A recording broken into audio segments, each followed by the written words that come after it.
était la parole, et la parole est Christ. Radio Parole Vie, la radio qui donne la vie à travers la parole. Mbote Shalom, chers auditeurs de la Radio Parole Vie. Je dépends à l'heure où vous avez branché pour nous l'ambition à 4 Radio Parole Vie. Merci papa, merci maman. Je l'ai toujours dit, je suis le prédicateur de la bonne nouvelle. Nate Akabasi Pe Mibala Kondima. Esaïe dit dans le chapitre 50 verset 4, le Seigneur l'Éternel m'a donné une langue exercée pour que je sache soutenir par la parole ceux qui ont le cœur abattu. Ceux qui ont le cœur abattu. Bien-aimé, je sais que pendant que je parle, ton cœur parfois est en train de saigner. Suite à des problèmes, Makambo Belé, Makanisi, et je t'amboule tellement, je bateau banda wapi, et au souke la wapi. Mais je m'aurais te dit ce matin, bien-aimé, il y a un Dieu qui est le commencement et la fin. Il y a un Dieu qui est l'alpha et l'oméga. Il commence une œuvre et il va avec ça jusqu'à son achèvement. Bien-aimé dans le Seigneur, il est écrit que l'homme ne vivra pas seulement du pain. Bien-aimé, Kolia Komela, et au peut se solution tena ozanango comme problème. Oui, bien sûr. Et ça la solution musoko zango na biloko kolia. Mais ça ebisio, on a santé na yo, il y a que le côté ming. Oui, on est dans un cadre comme thérapeutique. Pour la santé, il y a que le côté. Mais bien-aimé, le kotonga à venir na yo, et le kotonga bien-aimé destiné na yo ezali libanda bakelas libanda nyonso kosala mais ça lié pe na attachement na nzambe pe koyeba nzambe parce que David dit le Seigneur éternel mes destinées sont dans ta main. David azoloba lobi nanga ezana maboko na yo bien-aimé destiné na yo esimbami te pa ina tata ni pa ina mama n'est pas un chef à Moussala, mais si même pas une Nzambe. Donc c'est Dieu qui connaît ton devenir. Nzambe na yebi o kokoma lobi. Atra makanisi na wezate. Joseph ebate roza mokondi na Égypte. Aïba angote. Du fait que cela était dans le plan de Dieu. Bien-aimé, yango suka na kokokisama. Bien-aimé batu baloba no maloba. Mais batu kokisama jamais. Sauf oh, kaka nde nzamba loba yango ezali censé ya kokokisama na vie na yo. Prions le Seigneur. Kolo topesi merci pour na libaku malamu epesameli biso na tongo lelo et okabola sango malamu na ba bien-aimé. Seigneur éternel, je recommande ces moments très saintement. To bondeli mo santo permettre à ce que l'eau le fongo na tongo lelo afin que loba o je sika na mitema batu et même ma lumière per restauration na kombono Yesu Masia Nazareth nde to bondeli et to lobby. Amen. Bien-aimé, la Bible dit la parole de Dieu est inspirée pour corriger, instruire, enseigner. Bien-aimé, pour m'appeler Moutounanzela Malam, c'est ça l'objectif du message. Cher papa, chère maman, chers auditeurs de la Radio Parole Vie, chers téléspectateurs, nous avons la suite, il y a thème Otobanda qui lobby par la grâce de Dieu. Oezali, ma foi arrêtera cette hémorragie. Kondi Mananga, écoutez le missa, hémorragie o. Bien-aimé, tanga qui lobby. Deux sortes, il y a hémorragie. Hémorragie interne, to hémorragie externe. Hémorragie et yaka plus na choc to na accident moko songolo. Bien-aimé, tom sozo accident na vie. Tom soupe libala no izo accident. Tom sou vie chrétienne na yo izo accident. Tom sou ba projet na yo izo accident. Bien-aimé, eza victime accident moko songolo. Pe et provoca hémorragie. Bien-aimé, parfois ça choque mon avis. Dans le domaine Oyozali, parfois dans le domaine Yamusala, oza choc moko na domaine ya bolingo to ya libala, oza choc moko. Pourquoi? Parce que moninga moko zalaka bien na ye, aloba mabe po na yo, a trahissa yo, peut-être salon choc et créant hémorragie ya libanda topé à kati. Bien aimé dans le Seigneur, tom sous frère na yo moko, sœur na yo, membre de la famille, muto sala confiance avec melo choc moko songolo, bien aimé oyo et créa hémorragie ya libanda topé à kati. Bien aimé, tous en a deux sortes d'hémorragie. Hémorragie à kati pe à libanda. Mais tous à peine hémorragie physique, tous à peine hémorragie spirituelle. Bien aimé, la Bible dit en réalité dans l'homme c'est l'esprit. Job chapitre 32 verset 8. Et c'est le souffle du Tout-Puissant qui lui donne l'intelligence. Moutou azana hémorragie interne. Tom soit comme il y batin, azolia, azomela, mais il y a une hémorragie. Azo tambula, azo seka, azo bina, mais katine azan hémorragie o yemoko azo yebate. Eza hémorragie o eza dangereuse et comme même mutuna liwa brusquement d'une manière inopinée. Bien-aimé dans le Seigneur, n'habite quel genre d'hémorragie ou est là ta vie na yo. Hémorragie ezali kotambula ya makila libanda ya vaisseau sanguin. Vaisseau sanguin zepa yo pe sengeli makile fan. Mais tango ezui choc et kobima libanda. Lisons la parole de Dieu. Nous sommes dans l'évangile de Luc. Évangile, il y a Luc chapitre 8 verset 43. La Bible dit ceci. Or, il y avait une femme atteinte d'une perte de sang depuis 12 ans et qui avait dépensé tout son bien pour le médecin, mais sans aucun ait pu la guérir. Bien-aimé, le but yekolaki hémorragie yakati. Nenge an alobaki epaina mutumbi meka Eli tope sacrificateur Eli. Tango yebisaki an kino tango nini okowumela na kolangwa masanga abaki na sacrificateur. Ne prends pas pour ta servante une femme pervertie. Je suis une femme qui souffre en son cœur, car je ne prends ni vin ni boisson enivrante, mais je suis une femme qui souffre en son cœur. Dans mon thème nanga ezan hémorragie. Dans la zana hémorragie ya kati. Ata moninga na lati roba ya cher. Ata moninga na otema na mutuka. Ata moninga na malam. Mais kati nanga nazo saigner. Kati nanga nazana ba problème. Kati nanga nazana mituna oyo solution nango non na zungote pa ina nzambe. Nazaba problème oyo solution nango non na zungote pa ina nzambe. Nazaba question oyo réponse na yango non na zungote pa ina nzambe.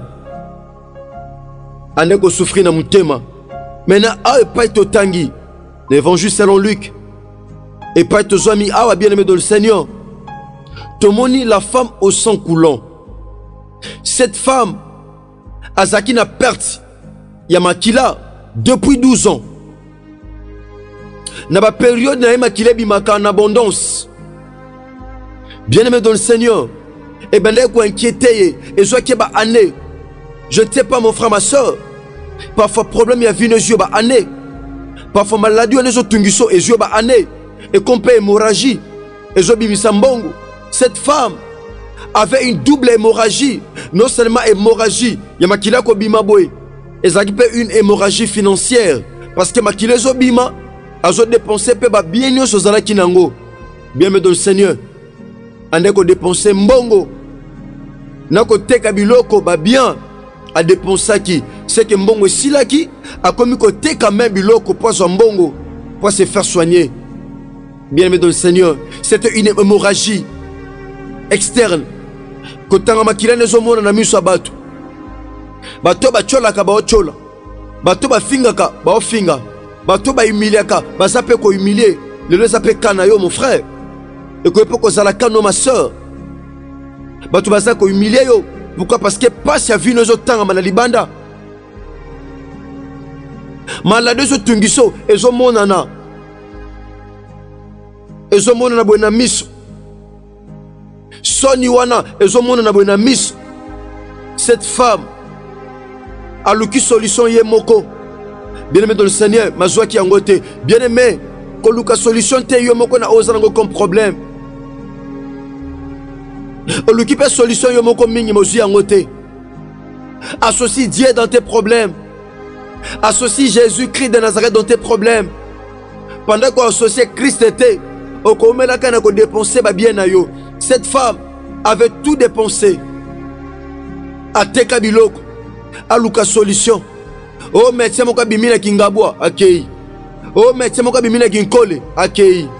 Oh médecin moka bimina masimanimba akei. Oh médecin moka na gitokimos abimi akei. Bien-aimé, akoma bitambula tambula. Ezana batobele passe mema ebisika nyos. Okota wapi na suite ba problème.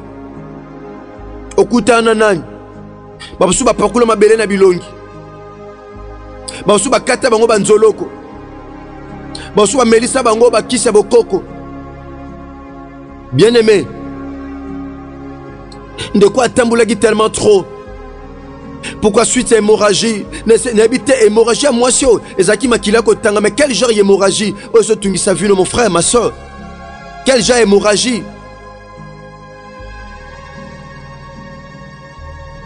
Passe à moisio et yebanaki na batu. 12 ans. Nana rolinga bala moisi loko la boye. Akomaki parfois soni na quartier. Kosala soni na famille. Alembaki pete ko luka solution ozaki nango comme problème. Bien-aimé ko luka solution te yo moko mon frère. Ko luka solution te yo moko ma soeur. Pona likambo zozangi sabatu kimia na famille. Ko luka solution pas inankolo. Il dit dans sa parole, venez à moi, vous tous qui êtes chargés et fatigués, et je vous donnerai du repos. Bien-aimé, non on dit que eloko ezotungiswana c'est l'embissio. Problème wana c'est l'embissio. Soni wana, c'est l'ambition commission à Souka. Mais Christ a dit, amenez-moi tous vos soucis et vos fardeaux, je les partagerai avec vous. Non, comme Sangoyanga, abe opesa biso bopé, mais on s'en l'échange. Bien-aimé dans le Seigneur, quel genre d'hémorragie?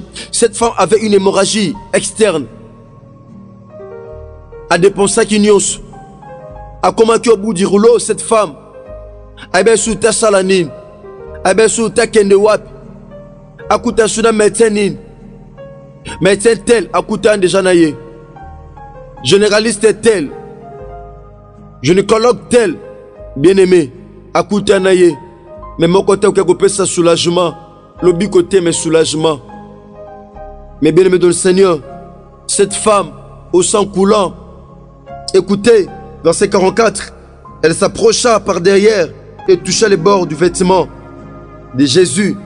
Et au même instant, la perte de sang s'arrêta. Oh, cette femme avait la foi. Abi, j'ai dépensé tous mes biens. Il me reste une seule prise. Il me reste une seule occasion que je ne peux jamais rater. Je parle à quelqu'un ce matin. Peut-être des occasions aussi au rata. Peut-être il y a des occasions que tu as déjà ratées. Mais il y a une seule occasion, bien-aimé, qui se présente maintenant. C'est une occasion à ne pas rater, cher bien-aimé. Cher papa, chère maman, bien-aimé dans le Seigneur, je te présente une occasion à ne pas rater.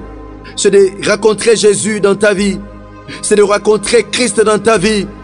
Si le médecin t'ont déçu, si les amis t'ont déçu, si les fiancés t'ont déçu, mais il y a quelqu'un qui ne pourra jamais te décevoir ce matin. Je parle à quelqu'un ce matin. Si tes études t'ont déçu, ceux qui ont diplôme et décevant, ceux qui ont classe, campus au Tanga et décevant, ceux qui ILK au Tanga et décevant, ceux qui FASIC au Tanga, ISC au Sala, bien aimé, ceux qui ISTA au Sala, que sais-je encore, ceux qui université au Tanga et décevant, il y a un homme qui ne déçoit jamais. Cette femme, qui se décevant, ce ordonnance telle, à son baba qui s'unit sur le métier basenga. Azota soulagement, abikate, mais je te dis ce matin, bien-aimé dans le Seigneur, il y a quelqu'un capable d'arrêter cette hémorragie. Hémorragie, mon frère, ma soeur. Oui, Tungisa depuis 12 ans. Oui, Tungisa depuis 4 ans. Oui, Tungisa depuis 7 ans. Ce matin, c'est possible. Hémorragie à chômage, hémorragie à choléra, hémorragie à stérilité, hémorragie à passi, hémorragie à mawa, hémorragie à humiliation, hémorragie, il y a limitation, il y a souci, il y a mappé à passi ce matin. C'est possible de s'arrêter. Je parle à quelqu'un ce matin. Je parle à une maman. Je parle à une soeur. Je parle à un frère. Je parle à un papa ce matin. Oh, que Dieu te bénisse, toi qui dis Amen. Ton hémorragie doit s'arrêter maintenant. Oh, à cause de ma foi, à cause de ta foi, bien-aimé, ce matin, cette hémorragie doit s'arrêter. Nous sommes tous les qu'on a tombé l'élo et ça dépend de l'air aux abranchés. Bien-aimé, moi, avec cette occasion, je ne peux jamais la rater. Oh, c'est une occasion à ne pas rater, à ne pas louper. À me reste cette occasion. À l'occasion, on a tikali nango, na raté. Ceux qui mettent tel à décevanga, ceux qui mettent tel à décevanga, tel autre à décevanga, mais c'est médecin par excellence, il ne peut jamais me décevoir. À tes sur rendez-vous, mais faut n'écouter nanaye. À tes sur rendez-vous, faut n'écouter na jupe ba rendez-vous mingi na ba médecin, na jupe ba rendez-vous mingi na ba médecin, mais na écouter na rendez-vous oyo, et l'équipe ba rendez-vous nyonson, et ça écouter na sumasi à Nazareth, moka aussi pinzoli ya miso ba bazolela. Mozong se sengo, na mitema oyo sengo si là. Aye, Abisson a kina liboso, mobeko kokanganga. Pourquoi? Parce que makile zotanga. Je dois passer par derrière. Oh, avant Jésus c'est la loi et après Jésus c'est la grâce. Cette femme avait trouvé la grâce auprès du Seigneur. Je parle à quelqu'un ce matin. Je lève ma main à mon frère, ma soeur. Toi qui pries avec moi, n'a bon de trouver grâce et pas une Nzambe. Dossier n'est pas au côté ça et trouver grâce et pas une Nzambe. Mukanda ne trouver grâce.